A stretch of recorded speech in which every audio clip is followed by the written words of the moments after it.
Welcome to County Portal, your simple source for local government services and public records. Let's get started.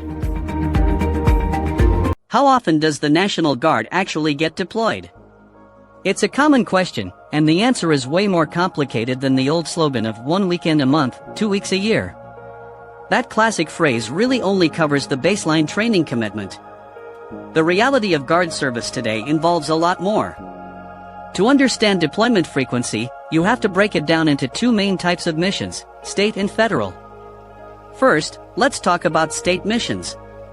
This is a huge part of what the Guard does. When a hurricane hits the coast, a wildfire rages out west, or a massive flood strikes the heartland, the governor calls on the National Guard for help. These are called state active duty missions. They can last for a few days or a few months, depending on the disaster. Guard members will be on the ground distributing food and water, conducting search and rescue, clearing roads, and providing security. They also respond to civil disturbances or assist law enforcement during major public events. These state-level activations are quite common, and most Guard members can expect to be called up for state duty at least once or twice during their enlistment. Then there are the federal deployments. This is what most people think of when they hear the word deployment. This is when the President calls the Guard to support the active duty military, like the Army or Air Force, on missions around the globe. Since September 11, 2001, this has become a regular part of Guard life. The National Guard transformed from a strategic reserve into an operational force that is essential to the U.S. military.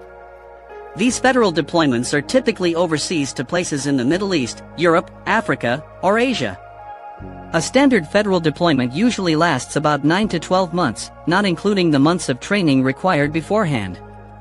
The frequency of these deployments often follows a cycle. A unit might deploy, then spend several years at home training and resetting before becoming eligible to go again. A very rough average might be 1 year deployed for every 4 or 5 years at home, but this is not a guarantee. The key thing to remember is that the frequency depends entirely on a few major factors. Your specific job, or MOS, matters a lot. A helicopter pilot or an infantryman will have a very different deployment tempo than a supply clerk. Your unit's mission is also critical. A military police company might be in higher demand than a military band. But the biggest factor of all is simply world events. During major conflicts, deployments become much more frequent. In times of relative peace, the tempo slows down. So, the modern Guard member has to be ready for anything, from a local flood to a year-long mission overseas. Thanks so much for watching. If this video helped you understand the National Guard's commitment a little better, please hit the like button and be sure to subscribe to the channel for more content explaining military life.